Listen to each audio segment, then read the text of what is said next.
from Relay FM. This is Connected, episode 360. Today's show is brought to you by Pingdom, ExpressVPN, and Hello. My name is Myke Hurley, and I'm joined by Federico Vitici. Ciao, Federico. Ciao, Myke. How are you? I'm fine, my friend. Fine and dandy. Unfortunately, no Stephen Hackett with us this week, but that doesn't matter. Because we're still going to talk about things that he thinks. So Stephen wrote an article about Safari 15 on the Mac and iPad.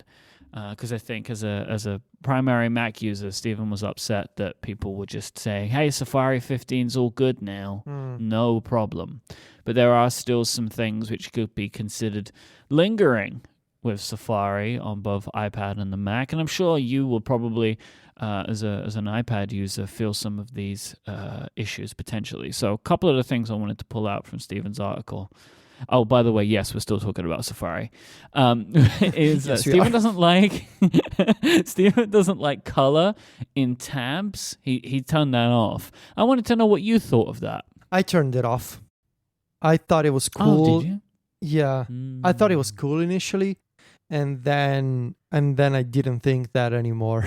Basically, it's very distracting, and it didn't help with there were a bunch of contrast issues with being some colors on some websites did not help in properly, at least for me, to my eyes, didn't help with some icons in the toolbar, like the extension icon, for example, when you have an extension enabled in Safari 15 on iPad. And it's light blue, and you go to a website that is also light blue, and the contrast there is super bad. And by the way, I can tell you that, unfortunately, I just installed iPadOS 15 Beta 7 on my iPad, and I can tell you, nothing has changed. They're shipping it like this. It's done. They're shipping it like this. The tab design, the favorites under the tabs. This is it. Yeah. Yeah, I think that's done. I think that's it's set now, I think. For me, I mean, again, having only used this on iPad, I kind of like the color. I'm going to try it. I'm going to try keeping it on for a while. I mean, I'm sure it works in some places and some others it doesn't, and I'll judge it over time. But I want to try that because I don't really have an issue with it in theory, and I've seen some screenshots and images of it being used, and I actually kind of like the look, and I do like the look on my iPad, but I understand why this is something that people are not a fan of. I mean, we all have our own preferences. I cannot stand window transparency on the Mac, and I've turned that off for a long time. I don't want to see my desktop background through my applications. It's not something that I consider as a necessary feature, so we all have our personal preferences on these things, right?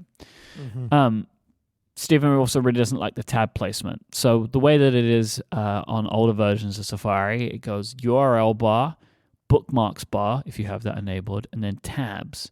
But with Safari 15, it goes URL bar, tabs, bookmarks. What do you think about this? Do you use the bookmarks bar? I do. Okay. All the time. And I think it's silly that it's under the tabs right now. Yeah, it is an interesting placement. I think it's kind of confusing that just because I feel like the tab is... And I know that there's a whole discussion about this among some people, but I feel like the tab should represent the current page, right? And so if you're on a page, the thing you see, it's almost like tabs in an actual folder, right? And the tab is connected to the page itself, so that if you want to find the page quickly, you pull the tab and the tab is directly connected to the physical page. And that metaphor is now broken in Safari because you have the address bar, and you have the tabs, and then you have the favorites.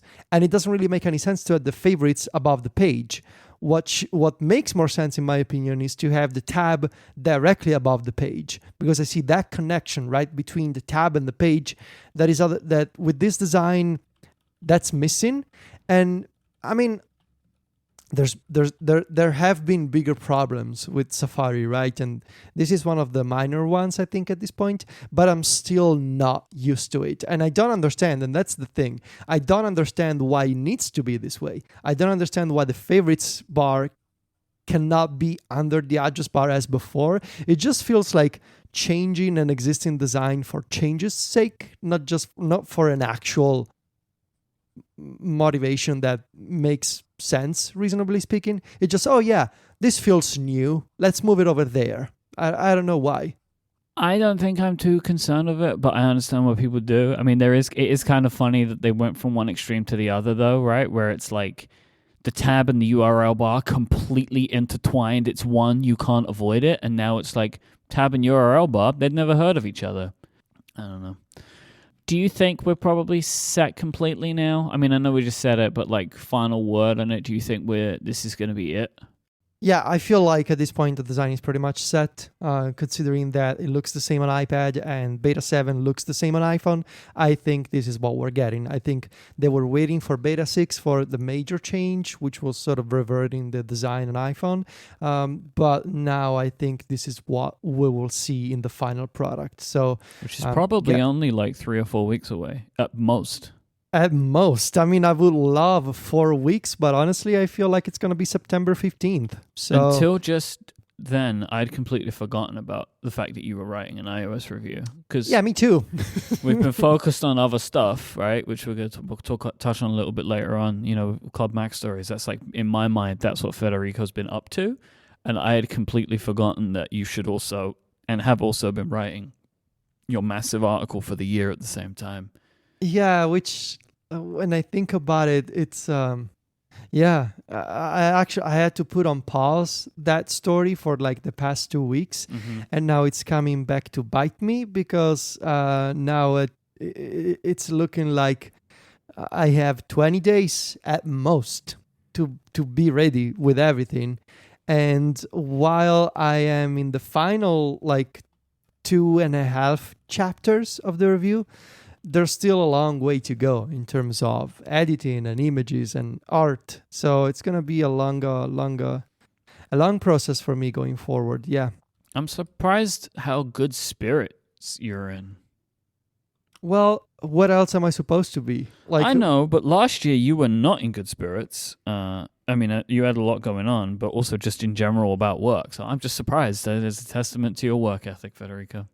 Well, thank you. Yeah, I feel like obviously there's like I have seen last year that even if I'm not ready on launch day, it's not a tragedy. Obviously, this time around, I am trying my best to hit the day one release of iOS 15.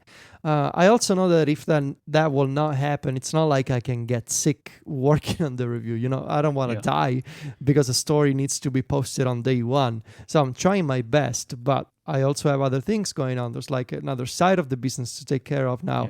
So I'm going to do my best. I'm going to sleep as little as I humanly can, but I also got to sleep. I also got to care for my family. I got to care for my dogs. Good man. It's fine. We'll see how it goes. I'm going to try my best, but if Apple pulls another surprise and there's like an event on September 7th or something, and they say iOS 15 is coming out tomorrow, well, then I will not be ready. And that's okay. Well, you know now, like that was the benefit of last year. You know that doesn't mean that it was a waste of time, right? Like you don't have to be on the day of release of the operating system. Like it's not imperative. Yeah. You can enable picture in picture for YouTube on your iPhone. This came out a couple of days. I think within the last 24 hours or so, it's been flying around the internet. Just a bit of follow-up from previous conversations. If you are a YouTube Premium subscriber, so you have to be a Premium subscriber for this, you go to youtube.com/new. You can sign into your account, and there's an option to turn on picture-in-picture. Bear in mind, it can take a while for this to take effect. It didn't start working for me for a while, and then it just did. So like give it a couple of hours or whatever. This only works on the iPhone right now, which is kind of frustrating. But hey, it's better than nothing.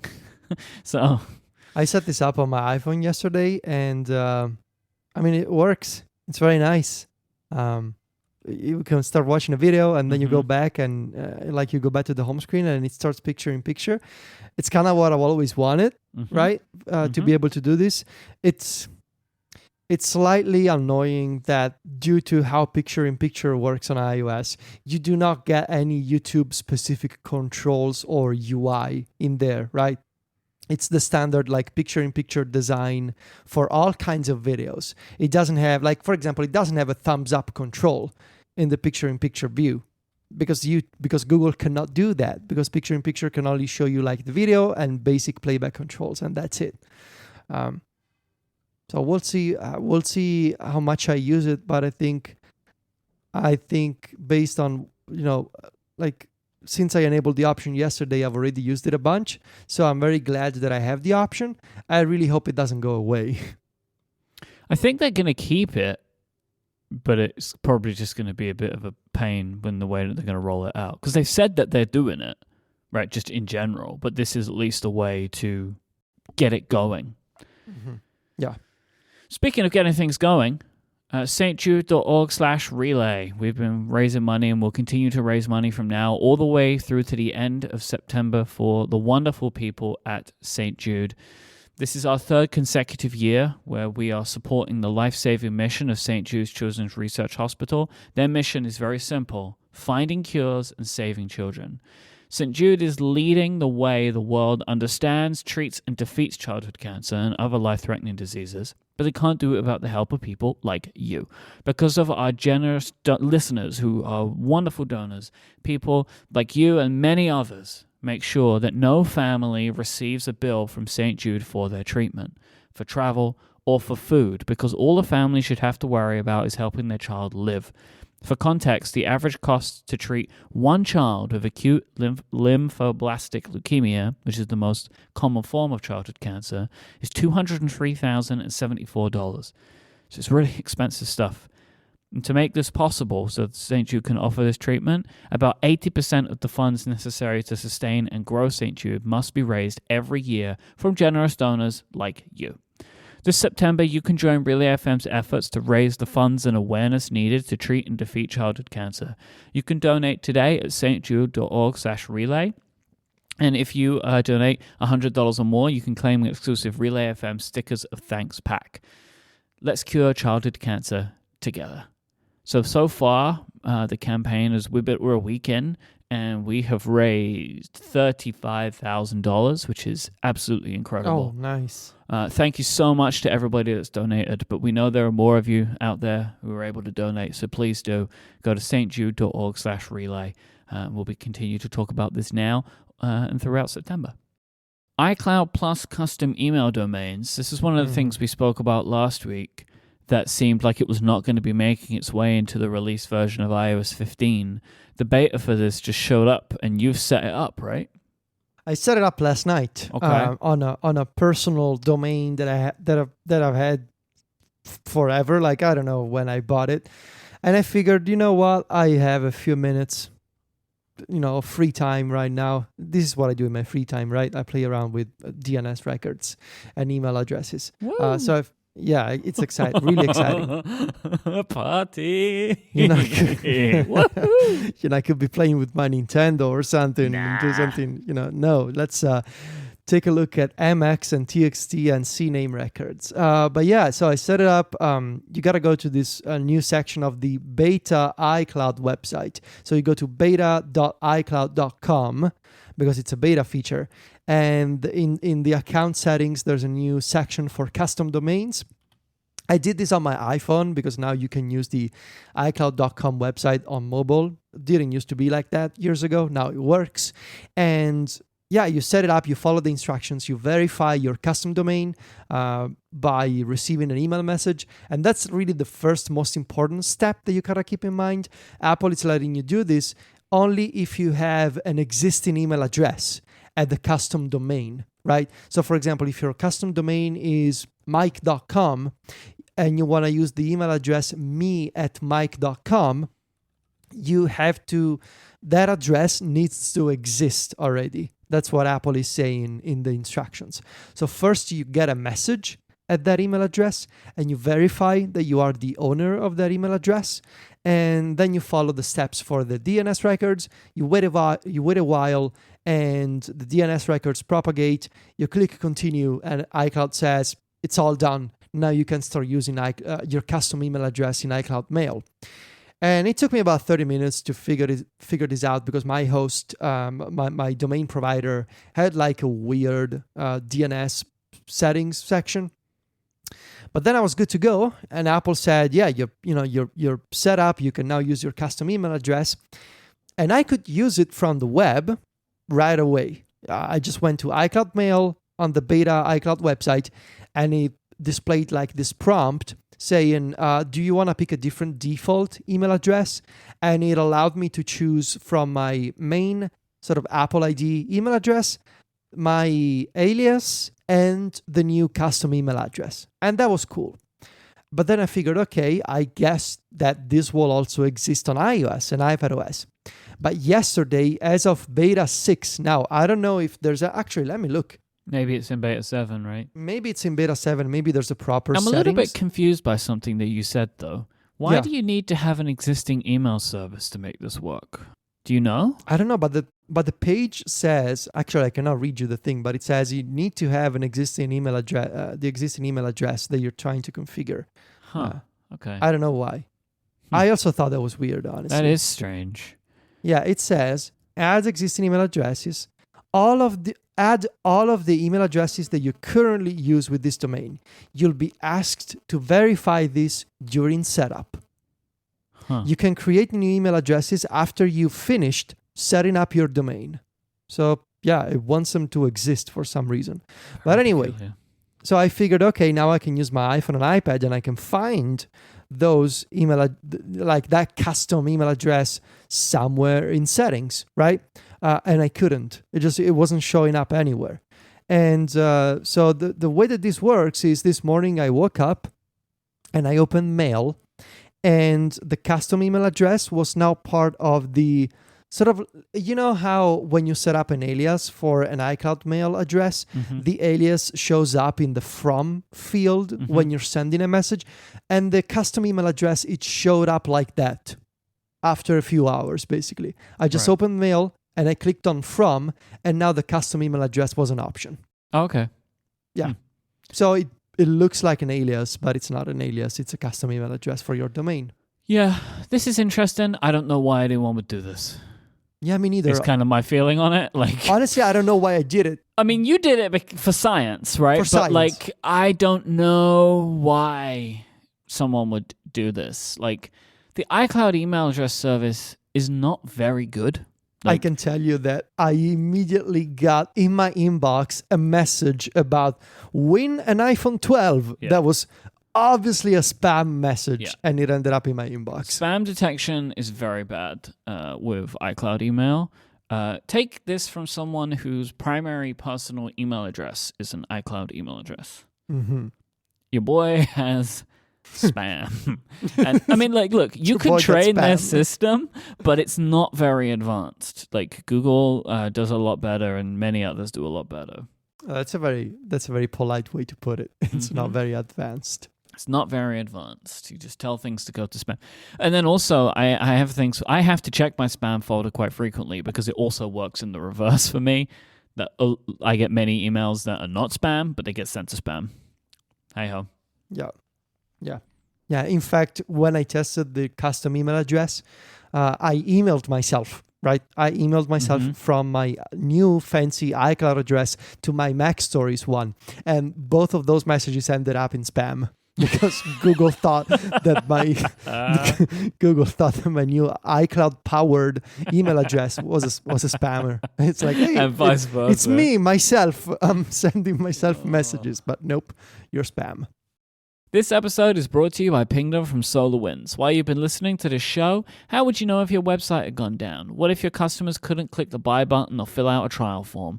You could stumble across this by luck. Maybe somebody sends you an email, but you've lost out on new customers by that point. You need something to tell you when everything's running smoothly on your website, and more importantly, when it isn't. That's why you need Pingdom. Pingdom detects around 13 million outages every single month. That is more than 400,000 a day. And for as low as just $10 a month, Pingdom will help keep your site online. It doesn't matter if you're a startup or a Fortune 500 company, you need real-time alerts about critical website issues and customization of them. Whether you want it by SMS, email, or one of your team's collaboration apps, Pingdom makes that happen for you. They'll even track and analyze your website over time so you can make sure you're seeing exactly what's affecting the user experience. If you have a website, you need Pingdom. Take charge of monitoring your your site in minutes and go to pingdom.com/relayfm for a 30-day free trial with no credit card required. Then when you sign up, use the code CONNECTED at checkout to get a huge 30% off your first invoice. Thanks to Pingdom from SolarWinds for their support of this show and all of Relay FM. All right, I'm being honest here, okay? Things are about to get real weird for a bit. I just want to let everybody know this in advance. You can't say I didn't warn you. This next segment's going to be really strange. I mean, stranger than other things we've done on the show? Probably not, but, I feel like I just want everybody to know in advance that things are about to get weird. So, on our last episode, well, actually, over the last few weeks, we've had an issue with Luxembourg.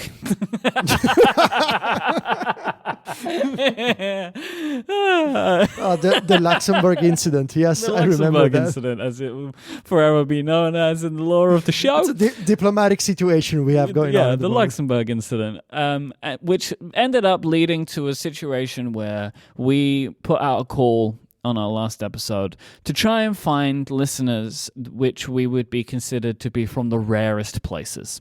And this was so good for me. We got so many tweets and I loved it. It's been fantastic over the last week. I'm sure this is now something we're going to suffer from for the rest of our careers. People sending us these tweets as they randomly find things, or, it's just a part of who we are now, and I'm fine with that. Especially if this takes off. I don't remember if we came up with a name for this segment. I think we didn't. Maybe this will just be something that happens to us in time. So, but before we get into, so basically people have been sending in things, we've been saving them. I have had this whole list of people. It was basically, if it seemed like, it was pretty easy for me to guess which ones I needed to save, right? We have people like, I'm from Sweden. It's like Sweden is not going to be one of the rare country lists. Right? Not rare enough. No. Yeah. But before we get into these, some listeners, there was a number of listeners, Federico, that are very disappointed in you. In me? Yes, in you. So on our last episode, you referenced Andorra as one of the smallest countries, or the smallest country in the world. Uh-huh. Many people were upset that you didn't mention Vatican City, which is actually the smallest country in the world. Well, why should I? And then tell me more, Federico. No, I don't know. I don't know how to say this politely, but I don't recognize that as a state. So nice. You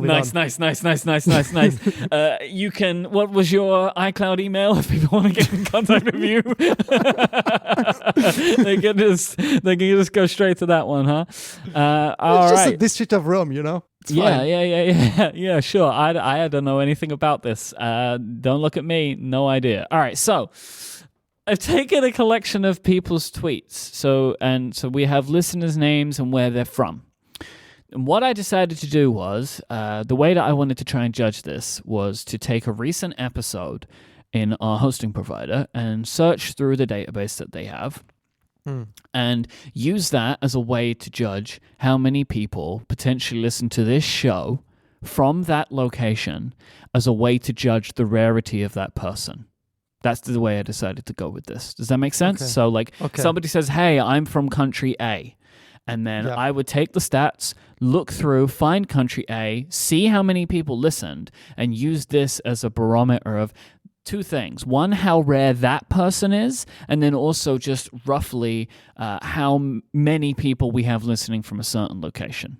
This seemed like the most fun thing, because I can look through the hosting thing and I can tell you what the rarest countries are, but it seems more fun to me, and to all of us, to put it on our listeners to think they're weird and then contact us first. And I think that was the fun way to do it. So I collected up a bunch. Most of them I figured would be rare. Some of them I just put in there to try and add some context, like the first two, because I was like, who knows, right? So Casey, with a K, wrote in from New Zealand. Okay. So this is the lowest. This is number one on the list. These are going in ascending order or descending order. I don't know which one it is. Descending order. From biggest to smallest. Because I figured New Zealand's really far away and it's smaller than Australia. Yeah, right? but I mean, it seems like we're big in New Zealand. Big in New Zealand. We Big in had New Zealand. so all of these statistics are taken from episode 358. I decided to go 2 episodes back because it takes a couple of weeks for for everybody to listen Right. to our episodes, which is always funny to me. It Not kind of because it feels takes like a couple of weeks for the show to arrive in New Zealand. But that's why there's a lot of distance to get the bits over to the hot bits. all the bits. 190 people from New Zealand. So Casey, you are not our weirdest listener. I don't think that's the right thing to say. Congrats. Congratulations, you're not our weirdest listener. Then we have Thomas from the neutral land of Switzerland. Mm. Switzerland's a pretty small country, I think. Yeah, so I mean, I it is, yes. So I figured that Switzerland could be an interesting one. Switzerland has 8.5 million people in it. 8.5 million? Really? That's what Google tells me. And they're all in Switzerland?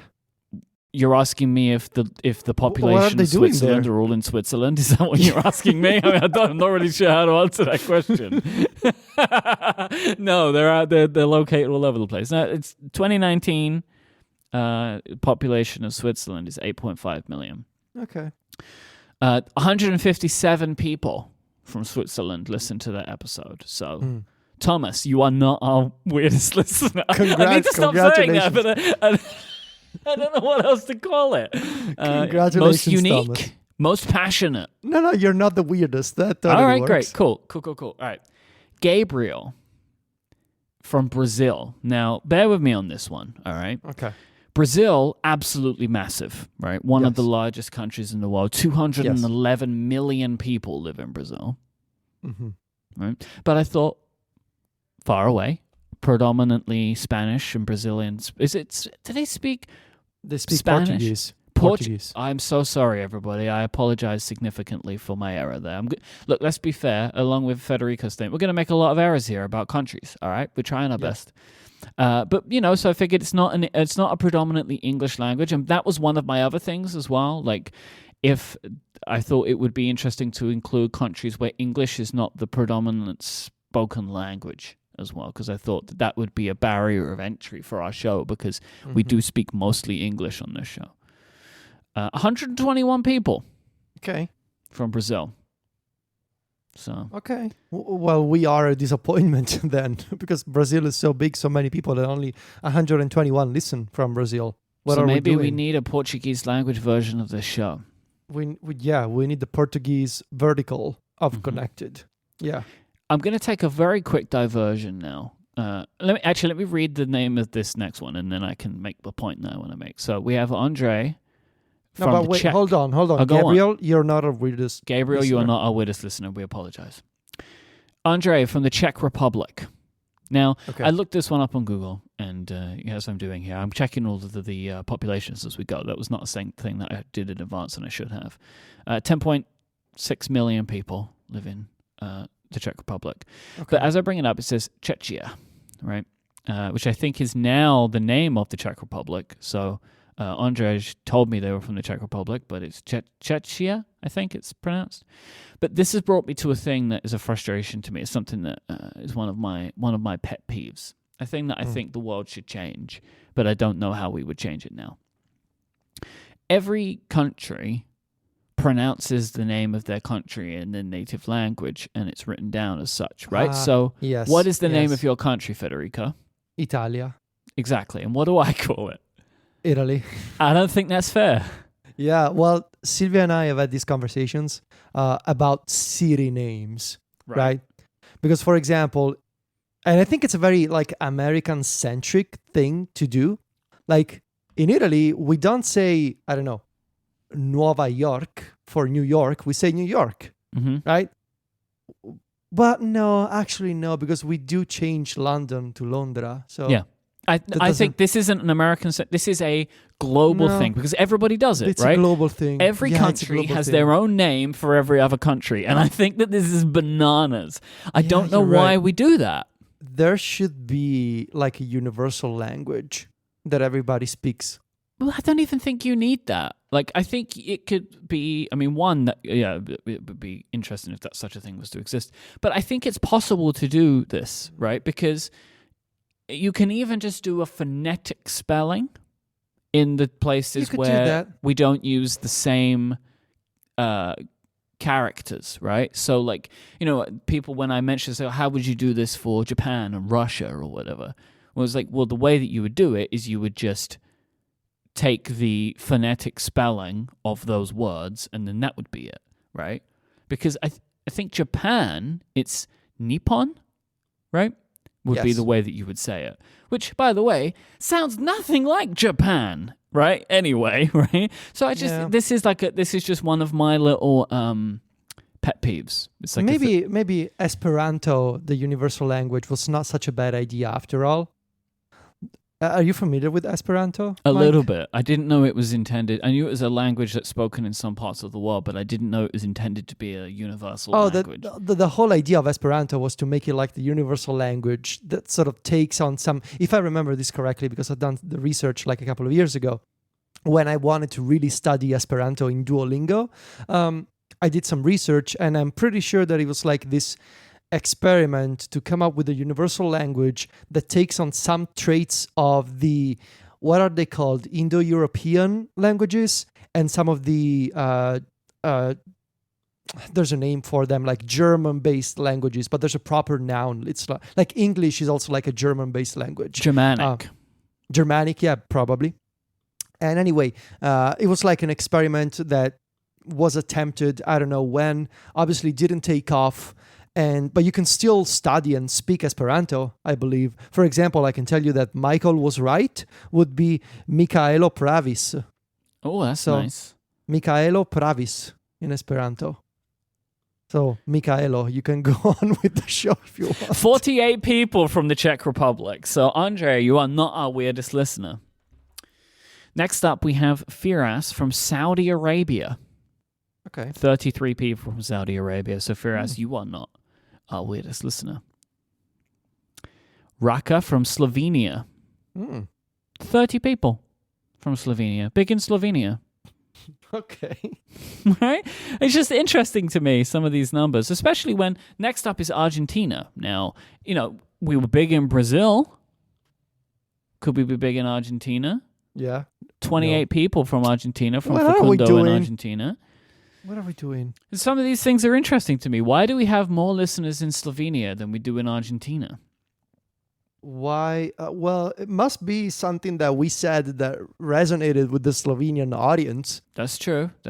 I don't know. Maybe it's maybe because like Slovenia, population of 2 million, Argentina, 44 million. So what's going on there? What's up with that? Right? I know one of our Slovenian listeners. His name is Ance. I've been to Slovenia. Wait, what? Yeah, on a school trip in high school. Yeah. Why? Why did they pick Slovenia? Well, I don't know. Talk to the school principal. I don't know why, but the trip was to Slovenia for some reason. That's interesting. But actually, school trips usually have a reason, though. Well, the reason was to go see. Oh God, what's the name of the capital of Slovenia? Oh my, I'm terrible at this. Well, I can use Google for this, can't I? It was Ljubljana? Ljubljana, something like that. That city. Oh man. Yeah, it was like we went to a museum. I honestly, high school trips, 17. I wasn't paying a lot of attention. Mm-hmm.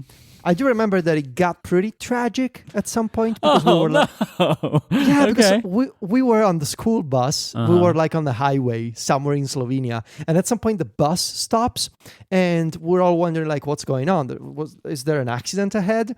And I turn like I sort of take a look out of the window of the bus, and I see a severed foot on the road.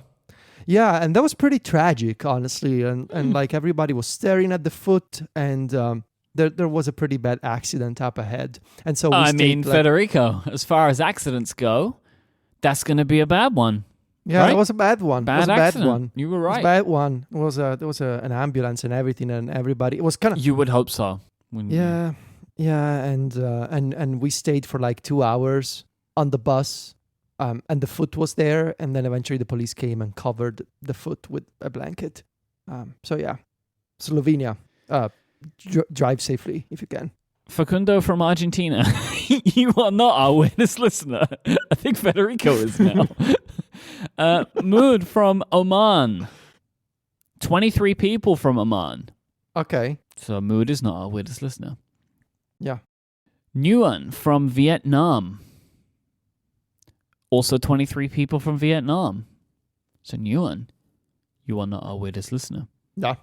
Congrats. Ramon from Colombia. Oh, now we're getting in the below 20s. Now this gets really interesting. Okay. 19. Is Ramon our weirdest listener, Federico? No, Ramon is not. Congrats, Ramon. No, I think people want to be, right? That's why they wrote in. Well, everybody that contacted us was hoping that they were going to be that person who would be considered the weirdest listener of Connected. Okay. Sebastian from Chile. No, you skipped one. Majd? I thought I just did that. Majd from Syria. 15. Yeah. Majd, you are not our weirdest I'm listener. sorry, But you already Majd. knew that because I skipped one. Sebastian from Chile with 12. Okay. Sebastian, I'm sorry. Not the weirdest listener. Sorry, Sebastian. Can you explain the next one? Yes. Myke? Tom from Jersey. Why is this funny to you, Federico? Isn't Jersey like a state of the United States? That's New Jersey. And what because is there is an Jersey? old Jersey. Jersey is the largest of the Channel Islands between England and France, a self-governing No way. dependency of the United Kingdom with a mix of British and French cultures. It's funny to me. It says it's known for its beaches, cliffside walking. You know what it's mostly known for me? That's where all the offshore accounts are. They're in Jersey. I knew this in my banking days. People wanted offshore accounts. Sure, in you know Jersey from your for banking tax days. reasons. Sure. Look, Federico, I cannot allow, I will not allow for any kind of aspersions to be offshore cast on me having bank offshore account banking jokes accounts. are forbidden now? Okay. I don't want to. Wait, yeah. when did we agree that this was okay? Sure, I don't guess have that's, offshore banking. I have no offshore banking. That's where you draw the line, okay? Yeah, all right, I'll draw the line there. 10 people from Jersey. This is unbelievable. Less than 100,000 people live in Jersey. Which is not New Jersey, once again. It's This is old an Jersey. island. It's like there is York. There's New York. We have York. Wait, there's York? Hampshire. We have. Wait, look, all of the places that are new in America, the reason they're new is because we have the old one. And they have not replaced the old one? Why would you do that? Because there's new. Like No. didn't all the people from York move to New York? No. Well, I mean, some of them maybe. Well, this is confusing. As Pastor Boy says in the chat, there is a Zealand in the Netherlands, hence New Zealand. No, that's impossible. Okay. This was a fun one for me. Oh, wait, Tom, you are not our weirdest listener. Unbelievably, I think. Cesar from Panama. Panama. Panama was just interesting to me to see. Mm-hmm. There were 6 people, so Cesar, you are not our weirdest listener. 6 people from Panama. Yeah. Now we're under 5. So, Okay. at this point, we will not be claiming who is not the weirdest listener, because we're going to need to come to some decisions, which you'll understand shortly. Because we need to make a decision here, and now we're getting into such low numbers, it's not clear. And there is something in a minute which is specifically unclear. So, Potter from Guatemala. Oh. 4 listeners from Guatemala. Okay. Guatemala. Not Guatemala. I don't know if they have llamas in Guatemala. If they did, it would be very confusing. Guatemala. Yeah, that's what you'd have to call them, though, right? Let me see. Sure. Do they have llamas in Guatemala? I'm sure somebody does. I mean, there's a lot. Oh my God! Actually, they do. That can't be right. I think actually just lots of people have entered information for llamas in Guatemala into Google, so it's confusing my search results. Jerome from Monaco. Mm. 2 people from Monaco. One of them is Jerome. So. One of them is Jerome. Saad from Qatar. Wow, fancy. Okay. 2 people from Qatar. Amir from Palestine. 2 people from Palestine. You see how we're in all the 2s here? That makes it, again, complicated. Umar from Botswana. Ooh. Right? Ooh. Botswana? Super good. We've got Botswana. Also, that's in southern Africa. 2.3 million people live in Botswana, by the way. 1. And that's Umar. That's Umar. Umar, who is literally in the Discord right now, which is incredible. No way. Yep. Oh, my. Blend from Kosovo. Here's the problem. So we have a Kosovo problem now. The Kosovo issue. 0. I cannot find Kosovo in the statistics for any episode. As far as our hosting provider is concerned, nobody has ever listened to our show from Kosovo. Blend, did you tell us the truth or not? This is what I can't decide, right? So, I feel like, okay. But here's the thing. So now we're into how are we going to make this decision. Because I think anybody under 5, we're going to have to start playing some statistics, some games here. So I started looking at populations, right? Okay. So there are 2.3 million people that live in Botswana. So I would say that's a lot of people that could listen to our show if they wanted to. Sure. But one of them does. You see what? This is where I'm going with this. I'm not going by proportion of people to that, because what we are trying to find with this whole thing, the whole Luxembourg situation pointed out, is if you listen in your country, it's how many people live in your country that could listen, therefore making you the strangest because you do it. That's how I look at this. This is how I think about this. I know there are a couple of different ways to cut this cake, but that's the one that makes the most sense to me. There is X amount of people in your country. If you listen, it makes you strange, right? So here's where it falls for me, Federico. Monaco has 38,000 people that live in it. 38,000? Yes. Okay. That is the official population of Monaco. So this is the Monaco of the Grand Prix of Monaco, the F1 thing. Yeah. Okay. Yeah. The Monaco. Okay. Yes, because I think somewhat similar to Vatican City, which I don't want to get into all of that again. It's like was a part of something, then became its own thing, you know? Yeah. So Monaco has 38,000 people that live in it. So I feel like even though Jerome is one of 2 people, which is unbelievable, the hit rate we have in Monaco, I would say that Monaco is the most peculiar country out of this list to listen to our show from, because there is only 39,000 people that live there. I don't know though. Because all of the other countries that we're talking about, so Guatemala, Palestine, Qatar, Botswana, Kosovo. But you also gotta consider like the technology available, right? We can't make that decision though. We're not smart enough to make that decision. I don't know. I feel like I really wanted Umar to win. Umar from Botswana? I mean, it's Umar from Botswana.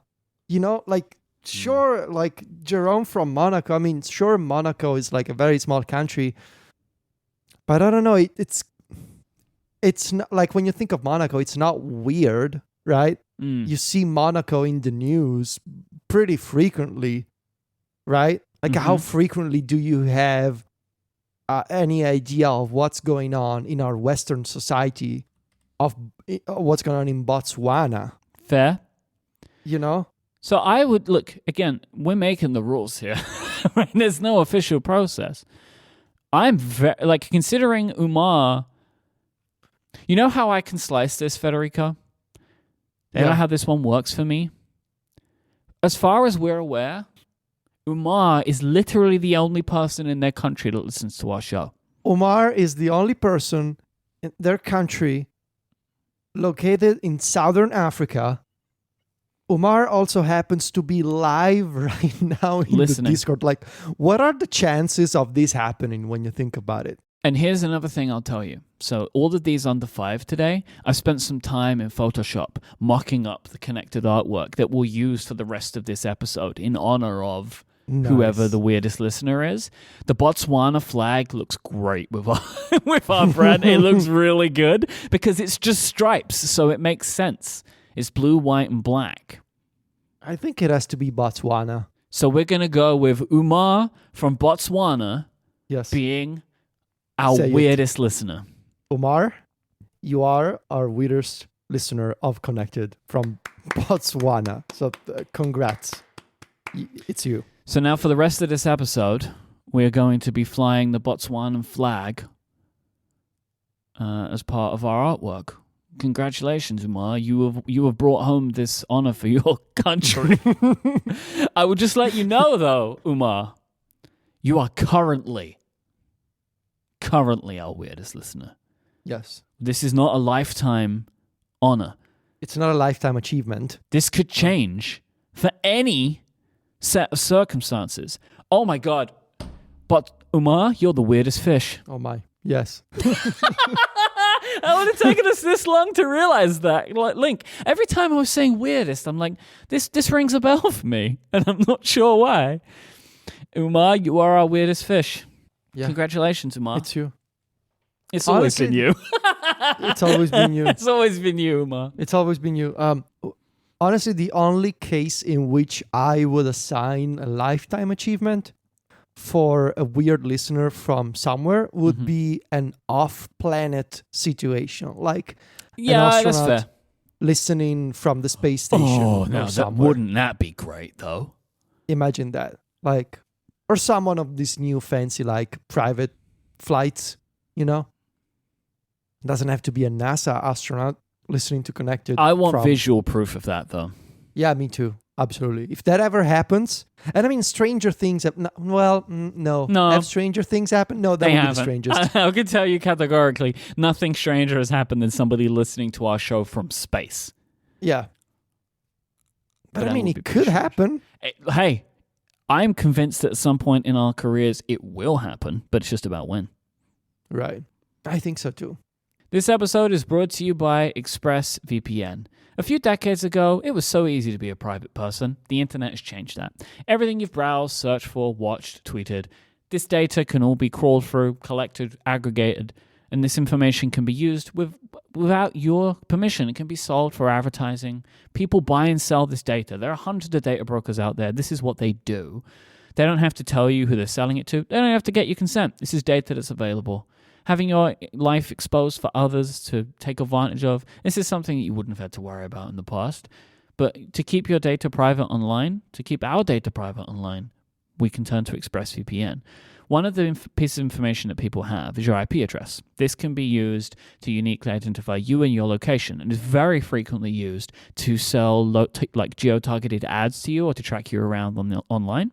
But with ExpressVPN, your connection gets rerouted through an encrypted server, and your IP address is masked. So when you turn on ExpressVPN, you're given a random IP address shared by a bunch of ExpressVPN customers, which makes it even more difficult for third parties to identify individual people and try and use that data about them. The best part of all of this is how easy it is to use ExpressVPN. No matter what device you're on, phone, laptop, or smart TV, all you have to do is tap one button to get protected. One of my favorite uses of ExpressVPN is if I'm connected to, say, like hotel Wi-Fi or something. I love to be able to just turn it on, and I don't have to worry about the fact that this free internet service that is given to me, I don't know anything about it. You know, it's open, people can connect to it. And what I love is I can use ExpressVPN, get connected, feel safe, and then I never even have to worry about my internet speed getting slowed down. Like, we could still watch video easily, like from streaming services, no problem. So if, like me, you believe your data is your business, secure yourself with the #1 rated VPN on the market. Go to expressvpn.com/connected and get 3 extra months for free. That's expressvpn.com/connected. Let's go to expressvpn.com/connected to learn more. Our thanks to ExpressVPN for their support of this show and all of Relay FM. So Federico, Yes. this week marks 10 years of Tim Cook's time as CEO of Apple. So I wanted to kind of look at a little bit of this, of Tim at 10 is what we'll call it, which Tim I kind at of 10. like. Tim at 10. Is Tim would be our weirdest listener, right? Yeah. If Tim Cook listened to this show, that would be pretty well, strange. That'd be pretty odd, yeah. That'd be Kind of pretty awkward, strange. too. It would be Yeah, pretty awkward, especially as about to talk about him so much. Yeah. So Tim Cook will very shortly become Apple's second longest running CEO. So John Scully also had a 10-year run. Steve was in the role for about 14 years in total. It's likely that my expectation is that Tim Cook will become Apple's longest running CEO at some point. I don't think there's any particular reason that he wouldn't, unless he didn't want to be anymore, right? Because I mean, one of the things that's changed under Tim Cook is monstrous financial performance. So The Verge wrote a good article about this that I got some of the stuff from. So, this is some of the stuff we know, right? Apple is now the most valuable and profitable company in the world. Quarterly earnings are 4 times what they were from when he took over. They're currently sitting on $200 billion in cash and have doubled in size employee-wise as a company. So money is what they do. Pretty strong performance, especially when you consider all the switch to services, which, to be fair, like, well done, right? Because they totally called like that was gonna be a thing, and the expansion first onto storage and then music and then all the other things. Like, some of the services that they have launched have not been a success, or maybe they haven't been a success yet. Like, you could take a look at Apple News, for example, right? And that's been kind of a dud. There's been the new Apple podcast thing, still not clear whether that's going to be a success or not. They are going to rebrand iCloud, the paid subscription plan, as iCloud Plus in the fall. But by and large, I would say that, especially with Apple Music and convincing people to pay up for iCloud and the App Store, if you consider that a service, and Apple Arcade, pretty good run so far for the switch to services, I would say. Yeah, and that switch to services is an interesting point, right? Because this is one of the few things, I think, which, because this is one of the few things that we can clearly see there wasn't any plan for this from before, right? This is a pure, like, Tim Cook Apple move. Because, 10 years, whilst being a long time, they will have had a multiple-year runway from when Steve was still around, and they had to see that through and then move on from there. Services is one of those things. And also, honestly, services is something that I can imagine that not every CEO would have felt the need to pursue. Like, the services stuff for Apple really became a thing when Wall Street was getting worried about their potential to grow as a company, right? And it's not necessarily something they would have had to have pushed on as hard as they have, but they have. It has become a big part of the company. And honestly, like, I know that it frustrates some longer time Apple fans about this whole services thing. You can go back to like, why are they making TV shows? Just fix the Mac, right? Like, which was a thing that people were talking about for a long time. But I think all in all, they've done a really good job with the services stuff. I'm happy with all of the things that I pay for. And there's a bunch of stuff that I don't even use that I'm paying for, but I don't need them, but I have no problem with it, Like, I've never used Fitness Plus, but I know it's there if I ever want to. Have you ever used Fitness Plus? No, because I have my own fitness instructor at home. So you have a live-in fitness instructor. I have a live-in certified fitness instructor who also happens to live with me, which is very convenient. Wow. Let me tell you that. So convenient, but I guess also a little bit frustrating because you can't get away from it, can you? No. But that's also what makes it, it's a thing, because it makes it extra tough, because I'm also like, she tends to be very strict with me in a way that she isn't with, I'm talking about Silvia, by the way, in a way that she isn't with other people. Yeah. So sometimes I feel like she takes out some of the frustration with other students on me, which is fun. I can live with that. And how, But and Federico, it's tough. how does that make you feel? Uh, sometimes very bad. We're doing therapy right now, by the way. Sometimes, yes, I know. Thank you. Mhm. Sometimes quite bad, but I also know it's for the greater good because, I mean, over the past year or so, I've lost like 15 kilograms, which is pretty awesome. You look great. Yeah, thank you. So it's working. I need to be more precise at it. You know, I gotta, keep my schedule and everything. I tend to fall off on the exercise when I have this extra busy work things. Well, that's a priorities thing, right? Like launch day for the club, I haven't moved from my chair at all, But what you gotta do? I don't know. I guess I'm supposed to be like one of those. Have you ever seen those stories? Like, live like a successful CEO, and wake up at 6, hit the gym. Drink. Oh, that was actually talking about our friend Tim Cook. There was a profile recently about him where he was referencing getting up at 5 a.m. or something every day, or like 4 a.m. I can do that. Can you imagine that? Like, yeah. Apple CEO Tim Cook explains why he starts his day before 4 a.m. Yeah, I don't know. The one true John does it, but he's not a CEO. So I think he does it just because he likes it. I feel like you're the one holding him down there, my friend. Yeah, well, I don't know. Sometimes I see these stories, like it's kind of like a meme of like, here's how I'm a successful CEO managing a company of like 200 people. I wake up at 5, I hit the gym, I drink 2 liters of water before breakfast, I read 1 book a day. It's like, sure, okay, yeah. Have you ever seen those like super motivational stories on Medium or something? Oh, of course. Yeah. So let me read you a quote from this. It was in the Australian Financial Review. They just did like a big interview and profile with him. When asked about why 4 a.m., like why 4 a.m. for him, I do that because I can control the morning better than the evening and through the day. The morning! I do... Oh man, Steven needs to come back. This one's off the rails. I do that because I can control the morning better than the evening and through the day. Things happen through the day that kind of blow you off course. The morning is yours. The morning is yours. Or should I say the early morning is yours. Now, I have a theory about this, right? Because this thing that you're referencing, I don't think that waking up at 4 o'clock in the morning makes you a good CEO. Mm-hmm. I think when you are a big-time, powerful CEO, you have to wake up at 4 in the morning if you don't want people to bother you. Yeah. I think that's what he's getting at here, right?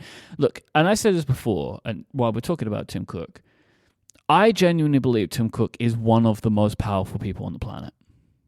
Yes. More so than many world leaders. Yes. Maybe more so than pretty much all of them. Mm-hmm. Because can't be voted out as such, right? All he has to do is do a good job and he'll stay doing his thing. That's not the case of world leaders in most countries, right? Like the American president can do the best job ever, but they have a limited time and they're out, right? Yeah. Tim Cook is just there. And we spoken about this, like I was talking about this quite a bit with all of the CSAM stuff on Upgrade and whatever. Like large tech companies, they're almost like controlling powers in our world now, right? Like they are law enforcement in a way. Like they enforce laws on behalf of countries. Like, so Tim Cook is one of the most powerful people in the world. He probably needs those 4 in the morning wake up times so we can actually get a bit of peace. I can see that. Probably that's not when people are bothering him. Although you gotta believe there's someone who's forced to wake up at 5 because he wakes up at 4, right?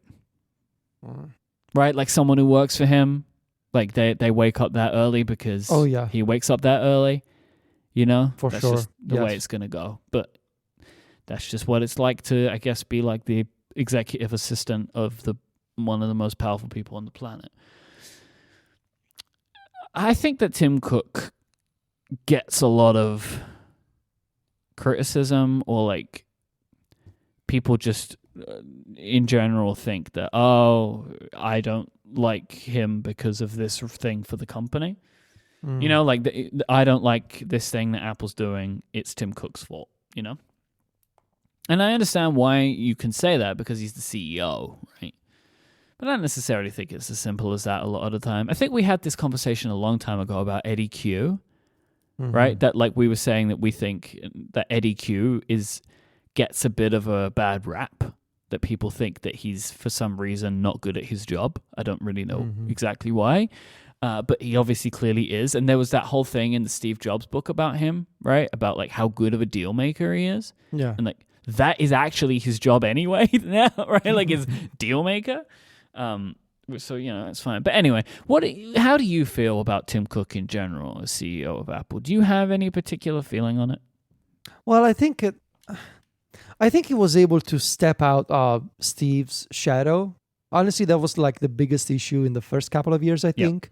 When he started out as CEO, I feel like the general consensus was that he was not a really charismatic person, maybe. But no one could really achieve the same level of personality and charisma of Steve Jobs. You couldn't put anyone on the stage next who was going to be able... Because even their next best is, like Craig Federighi, is just not as good. No, exactly. But I feel like, you know, I think he found his way and the how he will be remembered. And I think also like in the first few years, his past at Apple, I think it was influencing a lot of people's opinions about him. Like when you used to see like a lot of people saying, "Oh, the operations guy is now in charge. He only cares about money. Is running the company." Exactly. Yes. And I feel like so where he came from also influenced, you know, people's opinions a few years ago. But I think over time, I believe how Tim Cook will be remembered one day. And I mean, it's not like he's leaving his job or anything, but if we were to wrap it up right now, he will be remembered as the CEO who took Apple into this new services era successfully, very successfully, expanded the product line with AirPods and Apple Watch. And just in general. In general, yes. All of the product lines are larger. They have more variation. Yes. Revived the Mac pretty successfully so far, honestly. Yep.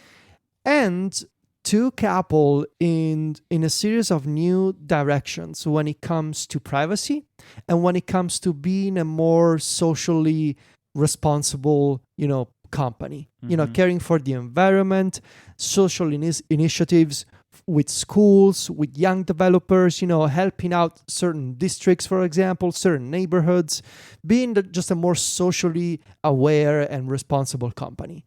That I feel right as of today will be Tim Cook's legacy. Couldn't agree with you more on that.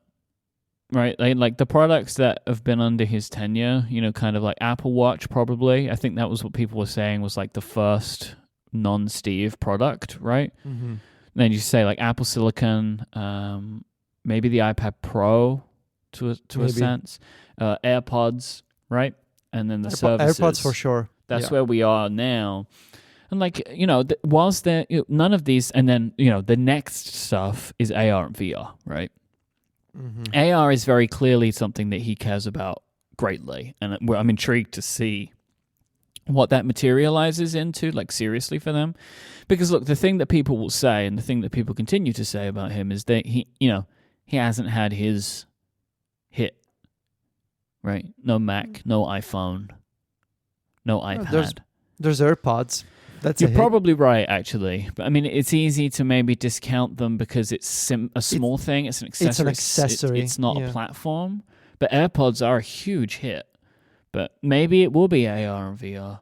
I did actually as well want to think about what I think is something that's a potential challenge for Tim Cook, which is Apple's corporate culture. This seems to be something that is really starting to heat up. And this might be one of those things that like it may stay confined to technology-focused media for a while, but I would say that wider media is always looking for a story about Apple now, right? And there have been The Verge is doing a lot of reporting on this at the moment, especially Zoe Schiffer seems to have like the ear of some people at Apple and has been reporting on a lot of stuff. And one of the things that's just happened is like, seems like there a number of employees are organizing under like this banner called Apple 2, like hashtag Apple 2. I'll put a link in the show notes in case people have missed this. But I think this, like, you know, we've been talking about this off and on for a while, like the corporate culture, the return from work stuff. There's been some reports of like mistreating of sexual harassment cases. Like, these things are going to keep going. And there's stuff that happens at every single tech company. But this is like a similar thing to Apple's privacy stance and why they got so much flack for the way that they were handling the CSAM stuff is, if as a company you put a flag in the ground about how you're better than everybody else on a certain thing, the places where you fail will be highlighted because you say that you're better than this. Yeah. And there seems to be some stuff at Apple which isn't right. I mean, I maintain my position that they should be more flexible with work from home now, especially after what everybody's been through over the last couple of years. I agree. They've proven that it is possible, and I feel like it should be decisions that are devolved to managers, you know, rather than being like an overall process. But we're getting a bit in the weeds here. But I did just want to mention it because it is something that I think could be a problem for them, and it's going to be ultimately something that he's going to have to change the environment of if he wants to. And if he doesn't, I mean, it's his prerogative, but it could potentially change the way that they attack talent.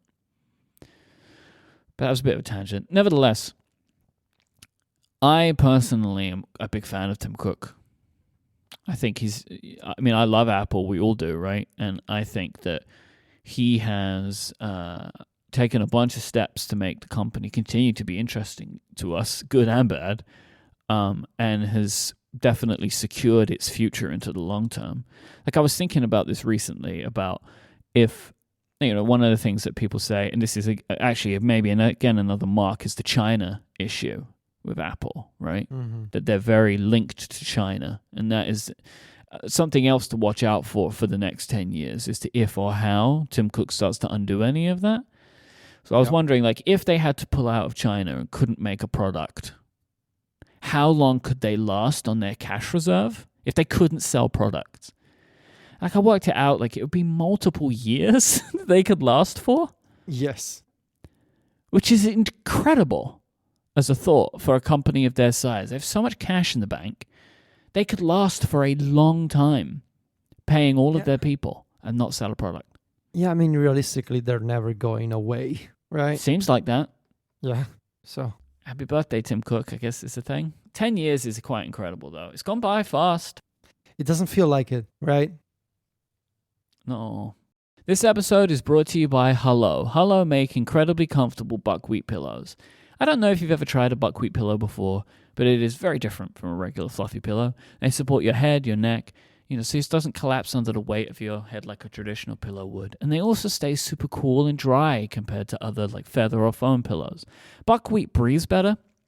The air is able to pass through the pillow more easily. You have to do that flipping to the cool side thing. It doesn't get warm, doesn't get humid. And you can also adjust your Hello pillow by just removing or adding the filling, so you can make it just the size that you want. I absolutely adore my buckwheat pillow. I've been sleeping on one for years now. Federico, you may remember me bringing this pillow home. I do. Yes. I remember the pillow. Yep. Yes. It was I picked it up. This was before, I mean, Hello now they do shipping to other places, but at the time they were just shipping to the US, and they wanted to send me one for the ads, and I was able to get this pillow and I had to check it at the onto the plane. I adore my Hello pillow. I've been sleeping on it every night since. It is absolutely fantastic. It really has just changed. Like, if I'm in an environment where I'm not on one of these, it's just like, oh, it's just not comfortable. Like, if I'm on a regular pillow now, not comfortable for me. Buckwheat all the way. Hello is made in the USA with quality construction and materials. The certified organic cotton case is cut and sewn for durability, and the buckwheat is grown and milled in the US. You're probably curious to try one of these out, and you should be. And you can. Go and sleep on it for 60 nights, and if Hollow isn't right for you, you can just send it back and get a refund. Go to hollowpillow.com/connected right now, and you can get your very own buckwheat pillow. That's hollowpillow.com/connected, and if you buy more than one, they have a special discount of up to $20 off, depending on the size you opt for. They have fast free shipping with every order, and 1% of all profits are donated to the Nature Conservancy. Give it a try. If you love it, keep it. If you don't, just send it back. That's hollowpillow, HULLOPILLOW.com/connected. Thanks to Hollow for their support of this show and Relay FM. So, Federico, you've been pretty busy. Yes. This past week. I want to try and see if I can do this for you. A quick overview of the brand new Club Mac Stories. Okay, go for it. There is a new web app available for Club Mac Stories subscribers, members. What do you call them, subscribers or members? Members. Falling at the first hurdle. Club Mac Stories members. This new web app features newsletter content. So the newsletter that goes out every week is now available on the web. So it's a new format. You can click around and see a bunch of categories, and it's laid out very nicely. There are also some new pricing tiers for the club. There is Club Mac Stories Plus and Club Premiere. These have more features available to them, including this web tool having advanced search, so you can search for stuff that you're looking for. Yes. Custom RSS feeds, which is my favorite, so you can make RSS feeds out of Club Mac Stories content. Some exclusive content, and access to the Club Mac Stories Discord. Yes. Did I do a good job for you? You just missed the discounts, but discounts. Pretty good. Yes. Gotta love a discount. Yeah. There are discounts on popular applications from some of our favorite developers. Now, people can go and they can read about this on Mac Stories, and you had a great episode of App Stories talking about it. There's also an ad-free version of App Stories available now as well, which is something included in Premiere. What I wanted to talk to you about today is the CMS and web app that you built. Okay. It's called Calliope. Yes. Why would somebody build a CMS in 2021? Why would you do this? Why did you do this? It felt like the culmination of sort of how I've changed as a business owner and as a creator over the years. I've always, I've been talking over the past few years about taking control of all the technologies that I use and just outright refusing to lock myself into proprietary things. And so whenever I saw, some of my colleagues on other websites get on this fancy new service, or now we're going to publish stories on Facebook, now we're going to do Google AMP, now we're going to do, exclusive subscriptions on Apple News, I always refused because I knew that ultimately, I don't think those services are going to be successful because those platforms, they don't really care about publishing your stuff on the web as much as you think they do. And also because I have been obsessed, in a good way, with being able to leave a legacy behind. And so being able to leave all these things that I've done, right? All these words that I've written, all these words that I've said, to be able to fully control them in a way that I know they will stick around no matter what. And maybe that's a grim way to look at it, but it just makes me feel more comfortable with the things that I do, Mm-hmm. And honestly, building a CMS was the obvious solution for what we have planned for Mac Stories in the future. If you think about it, now we have the regular website, which is not going away. I've seen a bunch of people ask about this. Like today, we blogged on Mac Stories, like John and I, regular blog posts on Mac Stories. Mac Stories is the center of everything we do, right? With the news, the reviews, the stories, the links. But we also have the club. So we have members who want more out of that. And we have a bunch of podcasts, and we have digital products that you can buy from Mac Stories Pixel, right? We have the icons that you can buy there. And in the future, maybe we're going to have new products as well. And we have some ideas for other things that we may want to do in the future, like physical objects, right? Physical goods, merchandise, that kind of stuff. And other, let's call them verticals that we may do as part of Mac Stories. And it felt like it makes more sense to have a platform that is ours, that is unique to us, that does exactly what we want to, that doesn't lock us into anything, and which also, that includes the membership system, but that's a different conversation. And so building a CMS in 2021 makes sense for us because it's not just about providing like a website for the newsletters. It's much more than that. It's about building the Mac Stories platform for the next 10 years. Mm-hmm. The way I see it, in its first decade and plus, in its first 12 years, Mac Stories was a WordPress website where we were able to add in additional properties. And the way I look at it, over the next decade, we're going to bring everything together as much as possible. Like, I'm not saying that the Mac Stories homepage will be stuffed with, a bunch of things that you don't care about, but it makes more sense, instead of using, a CMS for this and another CMS for that and a service for this feature and a different service for that other feature. It makes more sense to bring everything in-house and do it ourselves. So just to I probably should have done this earlier, but a CMS is a content management system. And for Federico, that means publishing blog posts and podcasts. Yeah. So the Relay FM website is powered by our own CMS. I mean, the reason we did it, because I made that joke to Federico at the start, the reason we have a CMS at Relay FM is when we started 7 years ago, there just wasn't something that could power a podcast network. There's lots of options for single podcasts, but not really to do something in a neat way for a set of, we were 5 then, yep, but with more to come in the future. But for you, right, there are many options available to do the kinds of things in theory, which is publishing text or whatever. But sure, as we know, and as I've learned over the years, once you start going down this route of all of custom stuff, you then get into the world that you're into, which is, but I want it done just the way I want it to be done. Yes. And that's where things can become a little trickier, maybe. I don't know. Yeah, and that was really the ultimate, when we made the final decision months ago to pull the plug on the system that we were trying to adapt to ourselves. We were trying to make it all work using Ghost, which is a popular open source CMS. But ultimately, what we wanted to do, which was the idea of a modular system where the same article can exist in multiple places. So the thing that Calliope allows us to do, which is a section of a newsletter, is both a part of a bigger thing. So it's a small section of a newsletter, which includes other sections. But the same post, the same article, is also its own standalone story, which means you can link it, you can open it, on its own page. You can share that story with other people as well. So the same thing can exist in multiple places.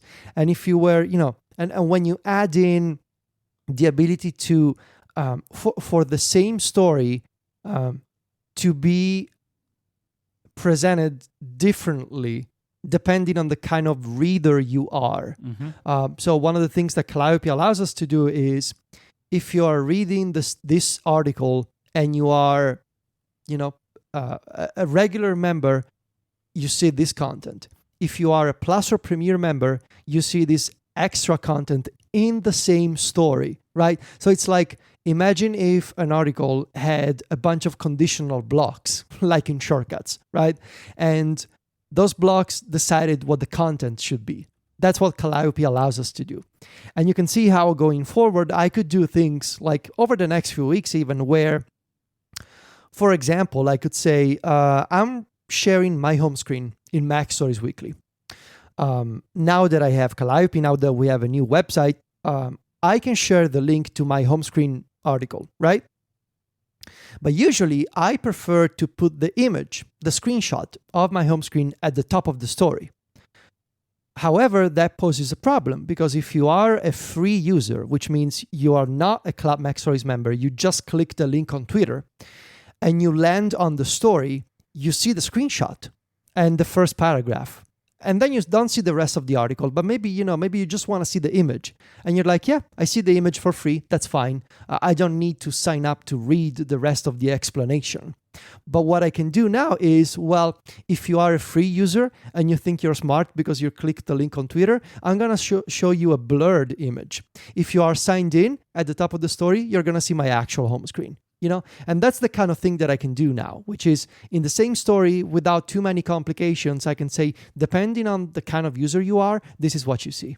And then from there, you're able to build a bunch of interesting and intriguing things, right? Yes. But if you start with that as the core, then it builds out because, you have grander plans for this than just publishing. Yes. Even what is something which is very important, which is the Clubs at Mac Stories content, but you have even grander plans for it. Yeah. So right now we launched this over the past few months. It took us a while because over the past few months we have manually imported just about 3,000 posts or 6 years of Club Mac Stories. So it's when you count it all up, it would be 350 something newsletters. So right now Calliope contains both it contains 6 years of content or 3,000 posts. Now, we are going to begin a longer process, which is the migration of macstories.net. So the main website, which is a 12-year-old website that has over 15,000 articles that we have published since 2009. And we're going to migrate all of it to Calliope over the next few months. It's going to take us a while. It's a lot of copy and paste, man. It's I assume it's a little bit more advanced than that. Yeah, it's a lot more advanced than that. Actually, Alex is going to have like a technical overview of how he was able to pull this off. But I can just tell you that he built a special parser for MailChimp to make the job easier for us. And that parser, which is now useless because we're not going to use it anymore since we can now assemble the newsletters in Calliope directly. But that parser needed to run through the weird HTML of MailChimp newsletters, which I can tell you it's probably the weirdest HTML you ever see in your life. So, but switching this to Mac Stories means we are building this platform where all the websites that we have and all the properties that we have are aware of each other, right? Yeah. That's how, for example, the Club Mac Stories website and the appstories.net website, they are basically the same. They're just on different domains. That's the kind of thing that Calliope allows us to do. You can log in on appstories.net if you have a club account and vice versa. And that's how we were able to build a new membership plan called Club Premier that includes both Club Mac Stories and App Stories Plus. I've seen other websites and other podcasters try and do this, mixing and matching, the membership system, the article content and the podcast content. And it's never been really elegant enough, in my opinion. And that is why we decided to just build it ourselves. So I want to talk a little bit about the development process because, while you had Alex doing the heavy lifting with the development, it was the three of you, including the one true John, who I guess were all working together on this project. How did you keep track of stuff as a team? Like, how were you keeping track of design changes and notes and stuff like that? What tools were you using? Yeah, that's fun. Really no project management system at all. We didn't use any shared inbox. So, okay. I'm going to say that, so Alex told me that I've been a good product manager. So take it from the developer. Well, he would say that, wouldn't he? Well, he seemed pretty honest when he said that. So Alex said, I'm going to take it to take his word for this. Were you holding his invoice in your hand at that point? Or? No, I wasn't. He said it on his own. Said I've been a good project manager. Hey, look, I have worked with you for I don't even know how many years now, and I find that to be a very good experience. So, okay, thank you. But one of the things that I've realized over the years is that I believe shared task lists between a manager and the engineer are a bad idea. I think shared task lists in general not good. Yes. Because everyone sees all the tasks. Exactly. And there really isn't a really good solution where you like where you don't annoy one of the people in the in the relationship that is going on. I think that there can be a value in having a shared database, like a Trello or some tool, but it's not what's considered to be like, this is everybody's task list, we're all running from it. Like there's everything you need to do is in that one place, and then you build your own task list from that. That's how I think it should be done. Yeah. So I can tell you the way that I've dealt with this myself. So each week, especially in the final stages of development, each week we would do a call on Discord, sort of like as a status update, what's going on, what can we test, what's left, what's the timeline, what are the bugs, sort of discuss features, make a lot of decisions. I've been making lots and lots of decisions for the past year, really. It's been a constant decision making, kind of day at Mac Stories HQ, which would be my bedroom. So nice. Yes. So we did like weekly calls for updates, and then I think each of us had his own note or task list or whatever we were using to keep track of things. I can tell you that I personally had a note in Obsidian that was organized in 3 sections.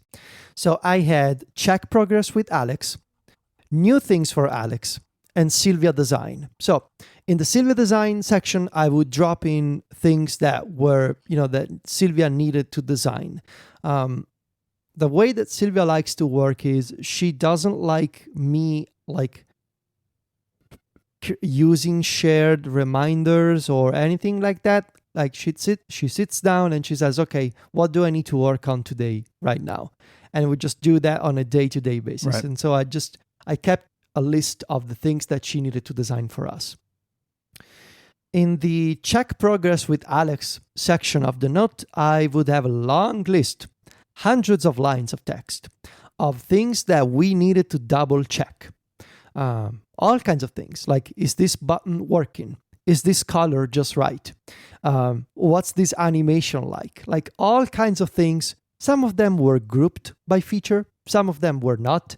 And my plan was just each day I'm going through the list and I'm testing Calliope and I'm removing or adding things as I go. New things, they would end up in the new things for Alex section. And that section would be my topic of the conversation on the next weekly call. So on our call, I would go through all the things that I added to the new things for Alex section. And as we discussed them, as Alex explained whether a feature was possible or not to us, I would drop some of them into the main section of the note, the check progress one. And that's really how it went. Oh, and for myself, I just used Todoist. I used Todoist for myself. And I also I really took advantage of the custom plugin that we built with Finn, the One True Finn, for Obsidian and Todoist integration. Because I personally wrote all of the, well, not personally, John did a lot of work for the App Stories FAQ and the Club FAQ, for example. But a lot of the documentation for the Discord, for the About pages, for the Plans pages, a lot of that stuff I personally wrote in my Obsidian. Yeah, I was really interesting to me. So Federico gave me because he's a big fancy product boy, gave me a demo of showing me we did a video call. It was so professional, it was amazing. And you were going through and showing me everything about Calliope, right? You were showing me the system, you were showing me how it was going to look to people and some little bits and bobs. And this was like a few days before launch, you were still kind of ironing out some bugs. And because you were sharing the screen with me, I would see, you would find a bug, you would open Obsidian and write a note in Obsidian and then go back. Yeah. And that was really interesting to me because it's like, I would just assume that you'd make I would just make a task or, I don't know, like update it somewhere else. But so my expectation is, were you turning those into tasks or were you just going through that? Like what was Obsidian's role in that part of the process for you, like the bug tracking process? Some of them would become tasks if there was a specific need to give them a date and time. Right. If, for example, I needed to talk about some of those things with John during our App Stories recordings, before we did the show, most of those items, they remained in Obsidian as notes because it wasn't really necessary to give them a time and date. And that's we talked about this before. I only put things in my task manager if I can make them actionable with a date and time and like a context for them. Same. Otherwise, it's not a task. Otherwise, it's not a task. It's just a thought or something that has to be at least for me, something that needs to exist in my note-taking application. I used the Obsidian integration with Todoist for my personal for what I was responsible for. Yep. So like I need to finish this paragraph of the about page. I'm gonna make it a task so that in Todoist, I gotta finish this on Monday at 6 p.m. And when I click the link in Todoist, it takes me back into that page in Obsidian. Yep. So the Todoist integration was mostly just for myself, for the things that I personally needed to take care of. Very nice. Very nice. Well, you've done a great job. Thank you. The group of you. People should go and check it out. You go to macstories.net and you can find out more. Is there a specific URL you would send people to, or just go to MacStories and they can read it? No, there is one. You can go to plus.club. There it is. I knew that. I was setting you up there, baby. Plus.club. Great URL. You can go and find out more. Plus.club, but let me tell you, it was not a cheap domain. So no. Please use it. Those are kind of the best ones, Federico. They never are.